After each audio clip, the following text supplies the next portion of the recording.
ഇനി വോട്ടിന് വേണ്ടി വരുമ്പോൾ നമുക്കൊരു കണ്ടീഷൻ ഉണ്ട്, ചൂലെടുത്തിട്ട് അടിച്ചോടിക്കുക എന്നുള്ളൊരു സംവിധാനം. മലാന് ശല്യം പറ, ആനയുടെ ശല്യം പറ, പന്നി ശല്യം പറ, കാട്ടാടിന്റെ ശല്യം പറ. ഇത് ഇങ്ങനെ ആയിക്കഴിഞ്ഞാൽ നമ്മൾ എങ്ങനെ ജീവിക്കും? ആരായാലും, ഏത് മുഖ്യമന്ത്രി ആയാലും പ്രധാനമന്ത്രി ആയാലും ഈ പറഞ്ഞിരിക്കുന്ന വനവകുപ്പ് മന്ത്രി ആയാലും അയാൾക്ക് നാണോ മാനുണ്ടെ പറയോ ആ വർത്താനം കാട്ടിക്കിടക്കുന്ന ആന കുത്തുകൂടി ഇത് ജനവാസ കേന്ദ്രത്തിലാണ്. ആ ജനവാസ കേന്ദ്രത്തിൽ വന്ന് 2 ജീവൻ പോയാൽ അവർ ദുഃഖിക്കുന്നുണ്ടാവും. എന്താണെന്നറിയോ? ജീവൻ പോയതിൻ്റെ അല്ല, 2 വോട്ട് പോയത്. ഇവിടെ ഇപ്പം ഏകദേശം 16ാമത്തെ ആളാണ് ഇന്ന് ഈ കഴിഞ്ഞ ദിവസം മരിച്ചതടക്കം 16 പേരുടെ ജീവനാണ് ഇവിടെ നിന്ന്. സ്നേഹമുള്ളവരെ, ഇന്ന് ഗുഡ്നസ് ചാനലിലെത്തി നിൽക്കുന്നത് ഈ കഴിഞ്ഞ ദിവസം ഇന്നലെ വളരെ ദാരുണമായ സംഭവം നടന്ന ആർളം ഫാമിലെ 13ാം വാർഡിൻ്റെ സമീപത്താണ് നമ്മൾ എത്തി നിൽക്കുന്നത്. ഇവിടെ ഇന്നലെ ഉച്ചയ്ക്ക് ശേഷം വിറക് ശേഖരിക്കുവാൻ വേണ്ടി പോയ 80 വയസ്സ് പ്രായമുള്ള വെള്ളിയും 75 വയസ്സ് പ്രായമുള്ള വെള്ളിയുടെ ഭാര്യ ലീലയും കാട്ടാനയുടെ ദാരുണമായ മരണത്തിന് സ്വയം നിന്നുകൊടുക്കേണ്ടി വന്ന ആ വൃദ്ധ ദമ്പതികൾ അവരെ മരണപ്പെട്ട സ്ഥലത്തിന് സമീപമാണ് നമ്മളിവിടെ എത്തിച്ചേർന്നിരിക്കുന്നത്. നമ്മളിവിടെ വന്നു നിൽക്കുമ്പോൾ തന്നെ നമ്മുടെ പോലും നിയന്ത്രണം വിട്ടുപോകുന്ന ഒരവസ്ഥയിലാണ്. 80 വയസ്സ് വരെ ഒരുമിച്ച് ജീവിച്ച് ഒരു ജീവിത പങ്കാളികൾ അവർ ഈ പ്രദേശത്ത് നോക്കുക, ഇത് ജനങ്ങൾ പാർക്കുന്ന ഇടമാണ്, ഇത് റോഡാണ്, ഇവിടെ നടന്നു വരുന്ന ഈ റോഡാണ്. ഇവിടെയാണ് യഥാർത്ഥത്തിൽ നമ്മുടെ സഹോദരനെ ആന ചവിട്ടിയിട്ട് ഇവിടെ തലയോട്ടിയുടെ ഒരു ഭാഗം ഇവിടെ കിടന്നു എന്നാണ് പറയുന്നത്.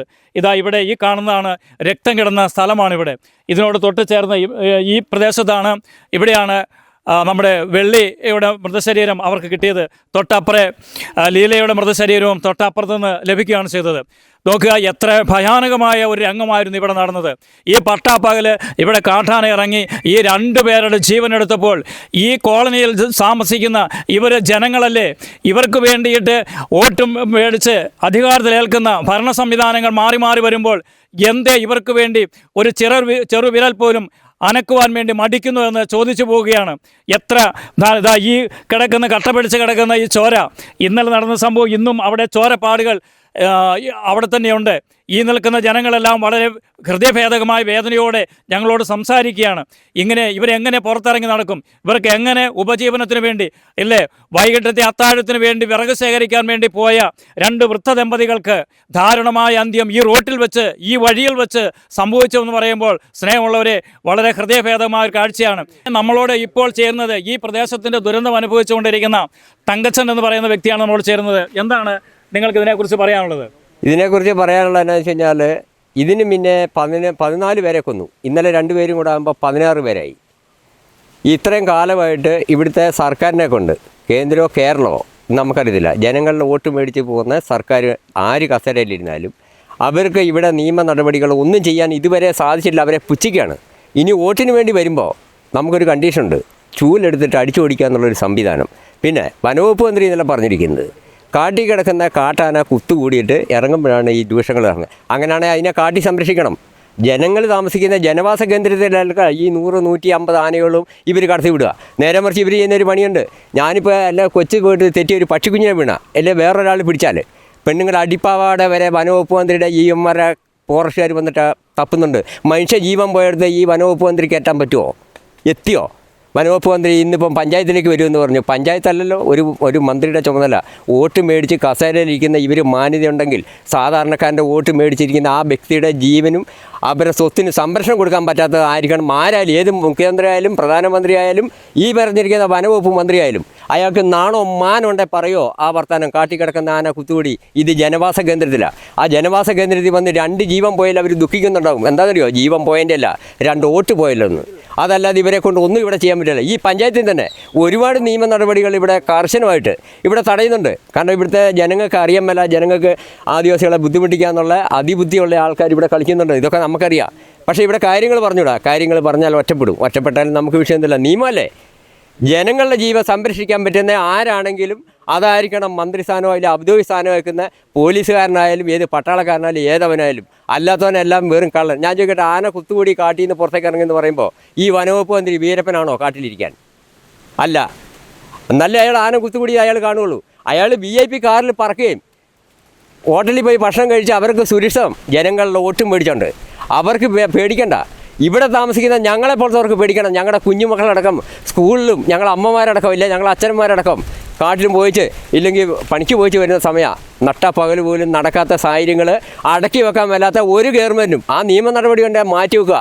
അല്ലാതെ ഒരാളും ആദിവാസികളെ തോൽപ്പിക്കാൻ വേണ്ടിയിട്ടുള്ള കളിക്കുന്നെന്നുള്ള വ്യക്തമാണെന്ന് സാധാരണ ചെറിയ കുഞ്ഞു കുട്ടികൾക്ക് വരെ അറിയാം. കാരണം ഒരുപാട് ഇപ്പോൾ 52 കോടി രൂപ എങ്ങാണ്ടാണ് ആദിവാസി ഫണ്ടിൽ നിന്ന് എടുത്ത് കൊടുത്തിരിക്കുന്നത് അല്ലേ, BWക്ക് കൊടുത്തിരിക്കുന്നത്.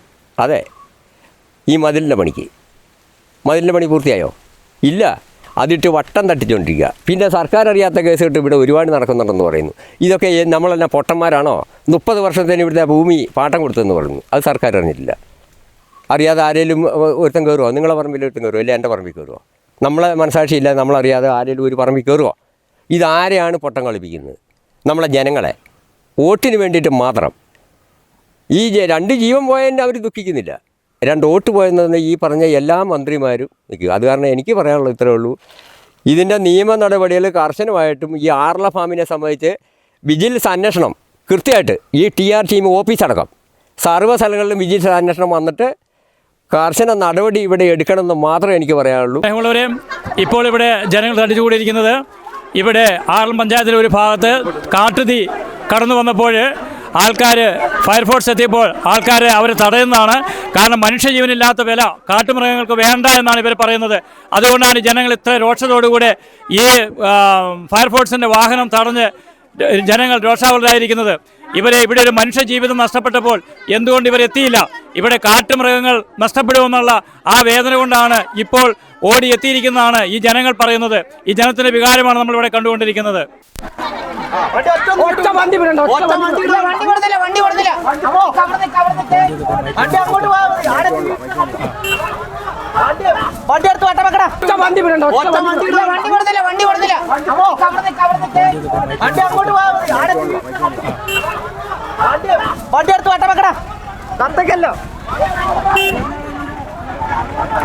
ആകപ്പാട് രോഷാകുലരാണ്. കാരണം വണ്ടി എടുക്കാൻ ഇവർ സമ്മതിക്കില്ല എന്നാണ് പറയുന്നത്. കാരണം ഇവരെ മനുഷ്യജീവൻ നഷ്ടപ്പെട്ടപ്പോൾ ഇവരെവിടെയായിരുന്നു എന്ന് ചോദിക്കുന്നതാണ്.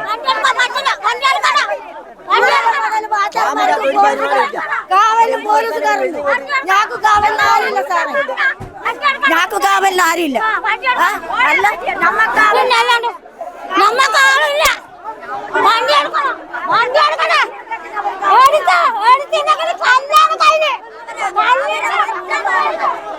നിന്റെ മക്കൾ പഠിക്കാൻ പോകാൻ ഭയങ്കര ബുദ്ധിമുട്ടാ. പട്ടിണി കിടന്നിട്ട് നാളിങ്ങനാന്ന് കഞ്ഞി വെച്ച് കുടിക്കാൻ സമയമല്ല. ആനനെ ചെല്ലി പേടിച്ചിട്ട് സാറേ ഇതറിയോ? കഞ്ഞി വെച്ച് കുടിക്കാൻ സമയമല്ല. ആനനെ ചെല്ലി പേടിച്ചിട്ട് കുഞ്ഞു മക്കൾ ഞാവും.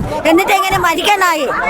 ഫാമിലുണ്ടോ പണി? പുറത്ത് പണിക്ക് പോകാനും വണ്ടിക്ക് കയറി പോകാനും ആള് വിടുന്നുണ്ടോ? ആന വിടുന്നുണ്ടോ? വണ്ടിക്ക് കയറി പോയിട്ട് എവിടെങ്കിലും പോയി പണി അന്വേഷിച്ച് പിടിക്കാൻ. ഇവർക്ക് മൃഗങ്ങളെ വളർത്താം. പാവങ്ങൾ മരിച്ചു പോയാലൊന്നുമില്ല അല്ലേ? നമ്മളിങ്ങനെ ഇട്ട് പൊരിക്കാൻ നല്ല വെയിലത്തിടുന്നിട്ട് ഇതെന്താ നശിച്ചിട്ടുണ്ടെങ്കിൽ മാത്രമേ എന്നാ മലാന് ശല്യം വേറെ, ആനയുടെ ശല്യം വേറെ, പന്നി ശല്യം വേറെ, കാട്ടാടിന്റെ ശല്യം വേറെ. ഇത് ഇങ്ങനെ ആയിക്കഴിഞ്ഞാൽ നമ്മൾ എങ്ങനെ ജീവിക്കാൻ നമുക്ക് ആവുന്നില്ല. ഇങ്ങനെ ആയിക്കഴിഞ്ഞാൽ നമുക്ക് ജീവിക്കണ്ടേ? ഞങ്ങൾ മൃഗങ്ങളെ പോറ്റുന്നേ. നമ്മൾ ഓരോ കൃഷിയും തഴച്ച് വളർന്ന് വലുതായി നമ്മൾ വിളവെടുക്കാനാകുമ്പത്തേനും മൃഗങ്ങൾ വന്നിട്ട് അത് കൊണ്ടുപോകും. അന്നേരമാണ് ഞങ്ങൾ ചങ്ക് പൊട്ടുന്നത്. അത് ചെറുപ്പത്തിലേ ഇട്ട് കഴിയുമ്പോൾ കളഞ്ഞാൽ ഞങ്ങൾക്ക് അത്ര വിഷമം തോന്നില്ല. ഞങ്ങൾ 15 വർഷം ഞങ്ങൾ ഒരു കുന്നിൻ്റെ മുകളിൽ ഞങ്ങൾക്ക് സ്ഥലം കിട്ടി. എല്ലാവരും വരുമെന്നുള്ള പ്രതീക്ഷയാണ് ഞങ്ങളെ കുന്നിൻ്റെ മുകളിൽ വീടൊക്കെ ആക്കിയത്. പക്ഷേ ആരും ഒരു കുട്ടി പോലും ഞങ്ങൾ അയൽവക്കമില്ല. അപ്പോൾ എൻ്റെ ഭർത്താവിന് അസുഖം വന്നപ്പോഴാണ് ഞങ്ങൾ ക്യാൻസർ രോഗം വന്നപ്പോഴാണ് ഞങ്ങൾ താഴെ ഒരു ഒഴിഞ്ഞു കിടക്കുന്ന വീട്ടിൽ നിൽക്കുന്നത്. അപ്പോൾ ആ വീട്ടിൽ നിൽക്കുമ്പോൾ ഞങ്ങൾക്ക് സ്ഥലം കാണിച്ചു തന്നിട്ടുണ്ട്. പക്ഷേ ഇന്നും ആ കാട് വെട്ടിത്തെളിക്കാൻ തന്നെ അതിൻ്റെ ഉള്ളിൽ എൻ്റെ ആ സ്ഥലത്തിൻ്റെ ഇടയ്ക്കൂടെ ആന എപ്പോഴും എൻ്റെ പറമ്പിലേക്ക് ദിവസം ഡെയിലി ആനയാണ്. ഇതേ ഇവിടെ ഈ ബിനുവിൻ്റെ വീട്ടിലേക്ക് ഞങ്ങളുടെ വീട്ടിലേക്ക് ഇറങ്ങുന്നത് ഫോറസ്റ്റ് നിന്ന് ഇറങ്ങുന്നത് ഞങ്ങളുടെ പറമ്പിലേക്കാണ്. ഒന്നുമില്ല. ഇനി 15 വർഷത്തെ സമ്പാദ്യം എന്ന് പറഞ്ഞാൽ ഇനി ഒന്നുമില്ല. ഇനി എങ്ങനെ എൻ്റെ മക്കളെ ഇവിടെ ഞങ്ങൾ ഒന്നിച്ച് ജീവിക്കും? ഞങ്ങൾ പറഞ്ഞ ഒരു 10 സെൻറ്റെങ്കിലും എവിടെയെങ്കിലും പൈസ ഉണ്ടെങ്കിൽ വേണ്ടി നമുക്ക് പുറത്തെങ്കിലും സമാധാനത്തിൽ കിടന്നിറങ്ങാൻ പറ്റുമായിരുന്നു. ഇത്രയും വർഷം എടുത്ത് ഞങ്ങൾ സമാധാനത്തിൽ കിടന്നിറങ്ങാൻ പറ്റുന്നില്ല.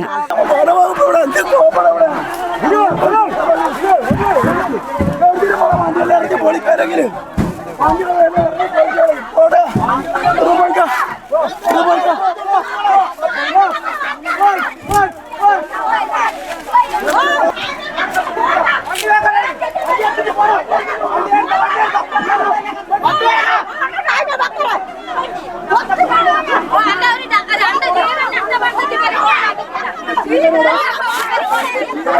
ആന ഭയങ്കര വിരുദ്ധമാക്കുന്നു. ഇപ്പോൾ 14 ആദിവാസികളെയാണ് ഇവിടെ കൊന്നെന്ന് പറഞ്ഞ് ഈ ആനമതിൽ കെട്ടാൻ വേണ്ടിയിട്ട് ഇപ്പോൾ ഇഴഞ്ഞ് നീങ്ങുകയാണ് ആ പ്രശ്നം. അവർക്ക് ഓരോ മരിച്ച ആൾക്കും 10 ലക്ഷം രൂപ വീതം കൊടുക്കുന്നുണ്ട്. ഈ 14 പേർക്കും കൊടുത്ത 1,40,00,000 രൂപയായില്ലേ? ആ പൈസ പോരെ കുറേയെല്ലാം ആനമതിൽ അങ്ങോട്ട് ഉണ്ടാക്കാൻ വേണ്ടി ഒരു 5 കിലോമീറ്ററെങ്കിലും അങ്ങോട്ട് നീളമാകൂലേ? അങ്ങനെ ഓരോരുത്തരും മരിക്കുമ്പോൾ എന്തിനാണ് ഇവരിങ്ങനെ ചെയ്യുന്നത്? ജനങ്ങൾക്ക് വേണ്ടി കൊടുക്കുന്ന ഈ ആനമതിൽ അങ്ങനെ നിർമ്മിച്ചങ്ങ് പോയാൽ പോരെ? എന്താ നിന്റെ ആവശ്യം? നമ്മളൊരു രാഷ്ട്രീയ പാർട്ടിക്കാരനോ അങ്ങനെ ഒരാൾക്ക് സഹായം ചെയ്യുന്ന ആളല്ല. വെച്ചാലും അത് നമുക്ക് ഉപകാരപ്പെടുന്നില്ലല്ലോ. അതെല്ലാം നമ്മൾ ചിന്തിക്കുന്നത്. വാഴയാണോ അല്ലെങ്കിൽ തെങ്ങാണോ അല്ലെങ്കിൽ കാങ്ങയാണോ അല്ലെങ്കിൽ വേറെ എന്താ ഈ വള്ളിയാണോ അതെല്ലാം കൊണ്ട് വെച്ചാലോ അത് വെക്കുന്നില്ലല്ലോ ഈ ആന ശല്യം കൊണ്ട്. നമ്മൾ ഓടിക്കുന്നു കൃഷി ചെയ്യണമെന്ന് ആഗ്രഹമുണ്ട്. പക്ഷെങ്കിൽ ഇതെല്ലാം കൃഷി ചെയ്താൽ മൃഗങ്ങൾ വന്ന് നശിപ്പിക്കും. അന്നേരം ഇതിനകത്ത് ഈ പാമ്പിൻ്റെ ഉള്ളിൽ ജീവിക്കാനൊന്നും നമുക്ക് ആവുന്നില്ല. അതുപോലെ അതെ തൊഴിലുറപ്പുണ്ട്. തൊഴിലുറപ്പിൽ മൺകയ്യാലൊക്കെ നമുക്ക് തന്നിട്ടുണ്ട്. എന്നാൽ മൺകയ്യാലേൻ്റെ ചുറ്റുപാട് മാത്രമേ മൺകയ്യാല എടുക്കുന്നിടത്ത് മാത്രമേ വയക്കിക്കൂ. അതിന് 4 ഭാഗം വയക്കാനോ ഒരു പറമ്പിൽ കൊത്തി തെളിക്കാനോ ഒന്നിനും നമ്മൾ അനുവദിക്കുന്നില്ല. അപ്പോൾ ഈ പഞ്ചായത്ത് ഇങ്ങനെ ചെയ്താൽ നമ്മൾ എന്ത് ചെയ്യും? പഞ്ചായത്തും കൂടി അത് തീരുമാനിക്കണ്ടേ? ഇത് ചെയ്യാൻ തൊഴിലുറപ്പ് മാത്രം തന്നാൽ പോരല്ലോ. തൊഴിലുറപ്പിൽ കാട് വയക്കാൻ കൊടുത്താൽ തന്നെ കുറച്ച് സമാധാനമുണ്ട്. ഈ കാടും കൂടി വയക്കാൻ കൊടുത്തിട്ടുണ്ടെങ്കിൽ ദൂരത്തുനിന്ന് വരുന്ന നമുക്ക് കാണാമല്ലോ ഒരു വഴിക്ക് പോകുമ്പോൾ. അതുവരെ ചെയ്യുന്നില്ല. അപ്പോൾ പഞ്ചായത്തുകാരടുത്ത് ഇതിനോട് കാര്യമായ തെറ്റുകളുണ്ട്. കുറേ ആയി മതിലിൻ്റെ പണി തുടങ്ങിയിട്ട് കുറേ ആയി. മതിലിൻ്റെ പണി ഇതുവരെ തീർന്നിട്ടുമില്ല. അത് തന്നെ സ്ട്രോങ് ആയാലും പിന്നെ കുറച്ച് സമാധാനം ഉണ്ടാവും. പണ്ടുണ്ട്, ഇഷ്ടംപോലെ പണ്ടുണ്ട് സാറേ. നമ്മളവിടെ വന്ന് വയനാടാ, എൻ്റെ വീട് വയനാടാ. എൻ്റെ പേര് കൃഷ്ണൻ. ഞാൻ 12 വർഷമായി 15 വർഷമായി ഇവിടെ വന്നിട്ട് ഇന്നലെ മര്യാദ കടന്നു ഉറങ്ങിയിട്ടില്ല സാറേ. പണിക്ക് പോയിട്ട് കുറച്ച് വാഴ കൃഷി കപ്പ ഒക്കെ ഉണ്ടാക്കി കിട്ടണ്ടേ? സമ്മതിക്കുന്നില്ല. ഇതല്ലേ സ്ഥിതി. എനിക്കാഴ്ചയിലോ ആണുങ്ങളില്ല ഒന്നുമില്ല. ഞാൻ ഒറ്റയ്ക്ക് ഒരു വീട്ടിൽ ഞാൻ ഒരു ഭാഗത്തിൽ നിൽക്കുന്നത്. അതിൻ്റെ തുരത്താനും പിടിക്കാനും ആരും വരുന്നില്ല. ഞാൻ ഒറ്റയ്ക്ക് ഞാൻ പുറത്തിറങ്ങില്ല. എനിക്ക് ആന റോട്ടിൽ പറ്റൂ. അതുകൊണ്ട് എനിക്കൊരു സ്ഥലം എനിക്ക് വേറെ തന്നാൽ മതി. ഞാൻ അവിടെ താമസം പോയിച്ചു. ഇപ്പോൾ ഇതാ നമ്മളോട് ചേരുകയാണ് ഷാജി. ഷാജി ഒത്തിരി സ്നേഹത്തോടെ ഗുഡ്നസ് ടി വിയിലേക്ക് സ്വാഗതം ചെയ്യുന്നു. ഈ വേദനാജനകമായ ഈ സംഭവത്തിൽ എങ്ങനെ ഷാജി പ്രതികരിക്കുന്നു? നമ്മൾ ഇന്ന് ഇവിടെ നേരത്തെ മുതൽ ഞങ്ങളിവിടെ വന്ന് നിൽക്കുന്നതാണ്. നമുക്കറിയാം ഇവിടെ സർക്കാരിൻ്റെ വീഴ്ചയാണ് ഇവിടെ ഈ കണ്ടുകൊണ്ടിരിക്കുന്നത്. ഈ സർക്കാർ ഇവിടെ ഇപ്പം ഏകദേശം 16ാമത്തെ ആളാണ് ഇന്ന് ഈ കഴിഞ്ഞ ദിവസം മരിച്ചതടക്കം 16 പേരുടെ ജീവനാണ് ഇവിടെ നിർത്തത്. നമ്മൾ മനസ്സിലാക്കേണ്ടത് ഓരോ മനുഷ്യജീവനും വിലയുള്ളതാണ്. ആ മനുഷ്യജീവനെ സംരക്ഷിക്കാൻ വേണ്ടിയാണ് നിയമനിർമ്മാണങ്ങളും കൊണ്ടുവരുന്നത്. ഇവിടെ മനുഷ്യജീവന് പുല്ലിൻ്റെ വില കൽപ്പിച്ചുകൊണ്ടാണ് ഇവിടുത്തെ സർക്കാർ മുന്നോട്ട് പോയിക്കൊണ്ടിരിക്കുന്നത്. നമുക്കറിയാം ഇവിടെ ഇപ്പോൾ കേരളത്തിൽ 1000-ലധികം ആളുകൾ മരിച്ചിട്ടുണ്ട്. ഓരോ ആളുകൾക്കും 10 ലക്ഷം രൂപ വെച്ച് കൊടുത്ത പൈസ ഉണ്ടായിരുന്നെങ്കിൽ ഈ കേരളത്തിൻ്റെ വനാതിർത്തികൾ മുഴുവൻ കെട്ടി സംരക്ഷിക്കാനുള്ള പണമാണ് ഇവിടെ ചെലവഴിച്ചിരിക്കുന്നത്. നമ്മൾ മനസ്സിലാക്കണം, ഈ ആർളം ഫാമിൻ്റെ ചുറ്റുമതിൽ ആന വേലിയും ആന മതിലും സ്ഥാപിച്ചിട്ട് അതിൻ്റെ പണി ഈ നിമിഷം വരെ പൂർത്തീകരിച്ചിട്ടില്ല. എത്രയോ വർഷങ്ങളായി ആർളം ഫാമിൽ ആന ഇറങ്ങി മനുഷ്യരെ കൊല്ലുന്നു, മനുഷ്യരെ ഇല്ലാതാക്കുന്നു. ഇതുവരെയും അതിനൊരു ശാശ്വതമായ പരിഹാരം ഉണ്ടായിട്ടില്ല. ശാശ്വതമായ പരിഹാരം ഉണ്ടാക്കുമെന്ന് ഓരോ ആളുകൾ മരിക്കുമ്പോഴും ഇവിടെ പറയുന്ന ഒരു കാര്യം, ഈ പ്രാവശ്യം കൊണ്ട് ഞങ്ങളിതിന് പരിഹാരം ഉണ്ടാക്കും, ഏറ്റവും അടുത്ത ദിവസം പരിഹാരം ഉണ്ടാക്കുമെന്ന് പറയുന്നതല്ലാതെ ഇന്ന് വരെയും പരിഹാരം ഉണ്ടായിട്ടില്ല. ശരിയായ രീതിയിൽ ആനമതിൽ നിർമ്മാണം നടത്തിയിരുന്നെങ്കിൽ ഈ ദാരുണമായ സംഭവം ഇവിടെ ഉണ്ടാകുകയില്ല. നമുക്കറിയാം, ഫെൻസിങ്ങിന് ഓരോ പഞ്ചായത്തിലും വാച്ചർമാരെ നിയമിക്കാൻ വേണ്ടി, ഫെൻസിങ് സംരക്ഷിക്കാൻ വേണ്ടി വാച്ചർമാരെ നിയമിക്കാൻ വേണ്ടി 5 ലക്ഷം രൂപയാണ് ഇവർ വക മാറ്റി വച്ചിരിക്കുന്നത്. ഈ പൈസ ഇവിടെ വിനിയോഗിക്കുന്നില്ല, വാച്ചർമാരെ നിയമിക്കുന്നില്ല. ഇതിൻ്റെ പിന്നിലുള്ള രഹസ്യം എന്താണെന്നാണ് ഞങ്ങൾക്ക് മനസ്സിലാകാത്തത്. അതുപോലെ തന്നെ നമ്മൾ മനസ്സിലാക്കണം, ഈ വന്യമൃഗശല്യം വർദ്ധിക്കാൻ തുടങ്ങിയിട്ട് 2-3 വർഷമായിട്ടുള്ളൂ. ഇതിനു മുമ്പ് ഇവിടെ മനുഷ്യർ ജീവിച്ചിട്ടുണ്ട്, ഇതിനു മുമ്പ് ഇവിടെ വന്യമൃഗങ്ങൾ ഈ വനത്തിലുണ്ട്. പക്ഷേ എന്തുകൊണ്ടാണ് ഇപ്പോൾ വന്യമൃഗങ്ങൾ വർദ്ധിച്ചത്? മറ്റ് സ്ഥലങ്ങളിൽ നിന്ന് പിടിക്കപ്പെടുന്ന ആനയും പുലിയും കടുവയും കരടി ഉൾപ്പെടെയുള്ള ജീവികളെ ഈ പ്രദേശങ്ങളിൽ കൊണ്ട് വിടുന്നതിൻ്റെ ഫലമായിട്ടാണ് ഇവിടെ ഈ വന്യമൃഗശല്യം വർദ്ധിച്ചിരിക്കുന്നത്. നമുക്കറിയാം, ഞങ്ങൾ ഈ മലയോര മേഖലകളിൽ ജനിച്ചു വളർന്നവരാണ്. എൻ്റെ ഒന്നും ഓർമ്മയിൽ ഇതുവരെ കരടി അല്ലെങ്കിൽ പുലി ഈ പ്രദേശത്തുള്ളതായിട്ട് എൻ്റെ അറിവിൽ, എൻ്റെ ഓർമ്മയിലില്ല. എനിക്ക് തോന്നുന്നു ഇവിടെ നിൽക്കുന്ന ആർക്കും അത് ഓർമ്മയിലുണ്ടാകില്ല. മറിച്ച് ഇപ്പോൾ ഇവിടെ കരടിയും പുലിയും അതുപോലെ തന്നെ രാജവെമ്പാല ഉൾപ്പെടെയുള്ള പാമ്പുകളെല്ലാം ഇവിടെ വന്നതിൻ്റെ പിന്നിൽ ഈ സർക്കാരിൻ്റെ അറിവോട് കൂടിയാണ് ഇതിവിടെ സംഭവിച്ചിരിക്കുന്നത്. അതിന് കാരണം മറ്റൊന്നുമല്ല, വനവിസ്തൃതി കൂട്ടുക എന്നുള്ള സർക്കാരിൻ്റെ ചില നിഗൂഢമായ തന്ത്രത്തിൻ്റെ ഫലമായിട്ടാണ് ഇത് സംഭവിക്കുന്നത്. വനമേഖലകളിൽ നിന്ന് ആളുകൾ ഒഴിഞ്ഞു പോകുമ്പോൾ വനവിസ്തൃതി കൂട്ടാമെന്നുള്ള സർക്കാരിൻ്റെ ഒരു മൂഢ സ്വപ്നമാണ് ഇതിവിടെ സംഭവിച്ചുകൊണ്ടിരിക്കുന്നതെന്നാണ് ഞങ്ങൾ മനസ്സിലാക്കുന്നത്. അതുകൊണ്ട് വനാതിർത്തികളിൽ താമസിക്കുന്ന ആളുകൾക്ക് അവരുടെ ജീവനും സ്വത്തിനും സംരക്ഷണം കൊടുക്കുന്ന ഒരു സർക്കാരാണ് നമ്മുടെ കേരളത്തിലെ ജനങ്ങൾ പ്രതീക്ഷിക്കുന്നത്.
ഇന്ന് ഈ ആറളം പഞ്ചായത്തിലെ എല്ലാ പ്രദേശങ്ങളും പൂർണ്ണമായി ഹർത്താലിൽ ആയിരിക്കുകയാണ്.